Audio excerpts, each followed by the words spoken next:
हैं और छोटे छोटे बच्चे तो पानी में स्नान करते हैं, आनंद आता है।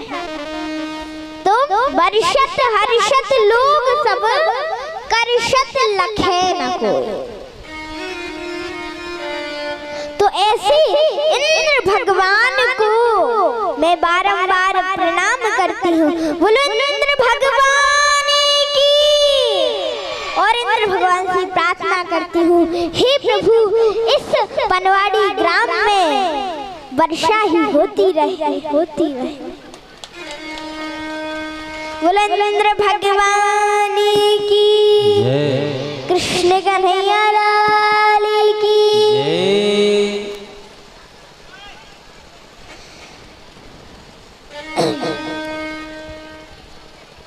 कहा कि दुख में सुमरन सब करे, सुख में करे न कोई। जब जीव के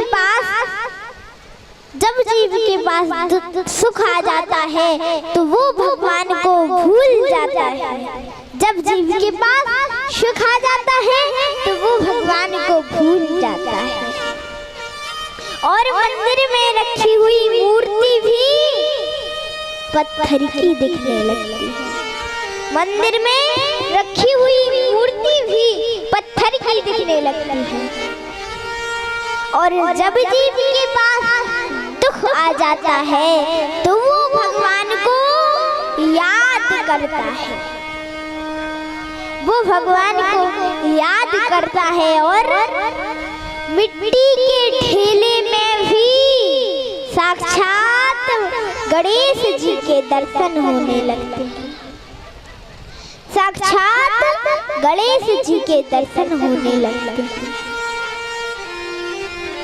तो कहा दुख में सुमरन सब करे, सुख में करे न कोई, सुख में करे न कोई। और जो सुख में सुमरन करे सो दुख काहे को होए, सो दुख काहे को होए। कबीरा दुख काहे को होए।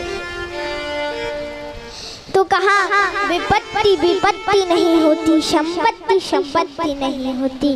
भगवान को भूल जाना ही सबसे बड़ी विपत्ति है और भगवान को याद रखना ही सबसे बड़ी संपत्ति है।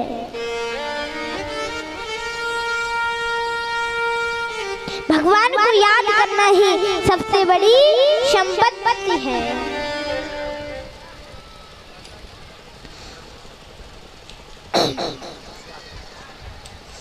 कहते हैं कि जब हिरण्याक्ष को भगवान नारायण ने हिरण्याक्ष का उद्धार कर दिया, जब उद्धार किया हिरण्याक्ष का, तो हिरण्यकश्यप को जब पता चला तो क्रोध आया।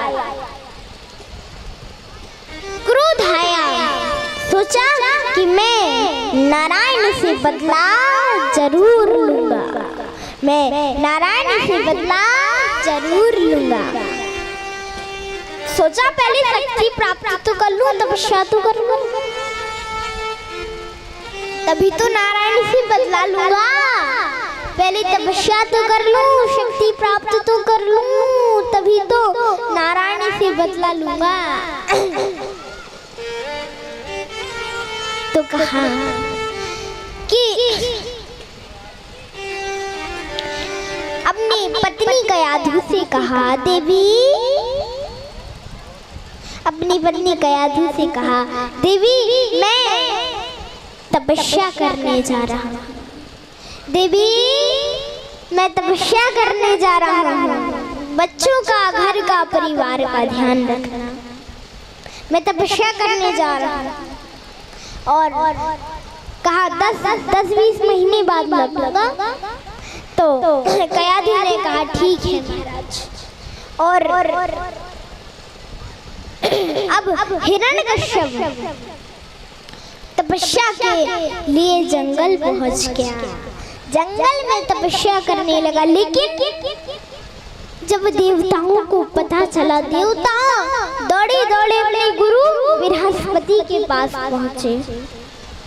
बृहस्पति के पास पहुंचे और बोले,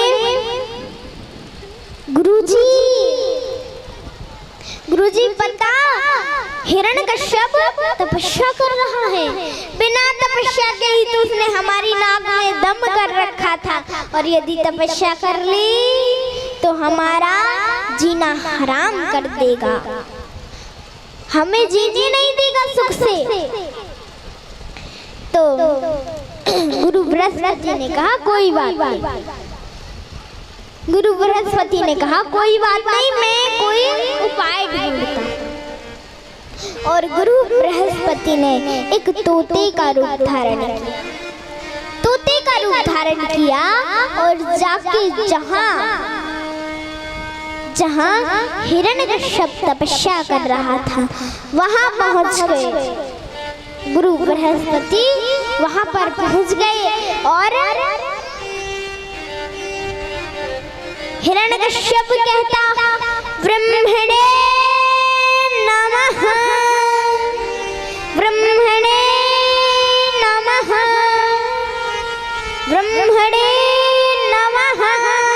और तोता कहता, नारायण नारायण नारायण। तो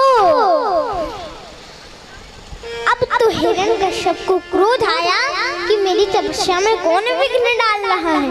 देखा तो तोता था, सोचा कि कोई बात नहीं, तोता है, कहीं और जाके भजन कर लेता हूँ।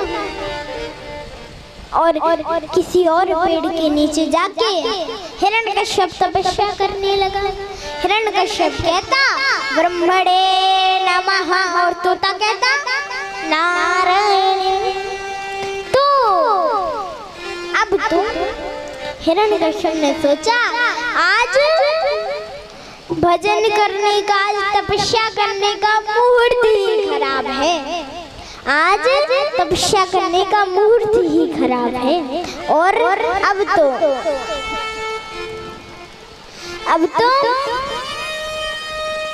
हिरण्यकश्यप वापस अपने राज्य आ गया। तो कयाधु ने सोचा कि अभी पूछूंगी तो कहीं ऐसा ना हो कि डांटने लगे, क्रोधित हो जाए। ऐसा करती हूँ, जब भोजन खिलाऊंगी तब पूछ लूंगी, जब भोजन परोसूंगी तब पूछ लूंगी। एक बात कहूँ,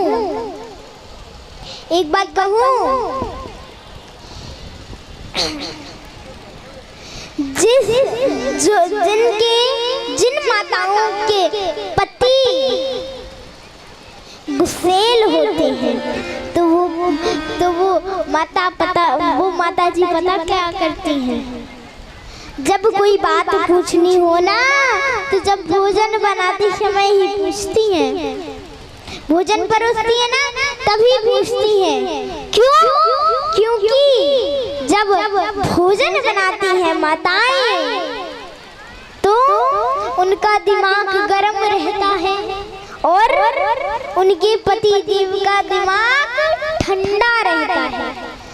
जब वो पहली बार स्नान करके आते हैं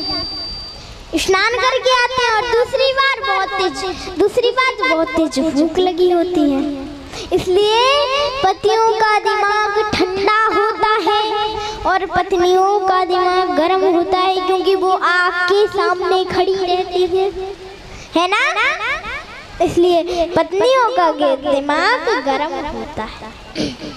तो कयाधु ने सोचा जब भोजन कराऊंगी तब पूछ लूंगी, कितनी जल्दी क्यों आए। तो अब तो भोजन बनाए हैं कयाधु ने और भोजन परोसा। तो बोली, अरे महाराज, जब आप तो कह रहे थे कि मैं 1-2 महीने बाद आऊंगा तपस्या करके, आप तो 1-2 घंटे ही में आ गए, क्या बात है। तो कहा कि आज तपस्या का मुहूर्त ही खराब है। तो कयाधु ने पूछा, अरे कैसा मुहूर्त खराब है? तो कहा कि आज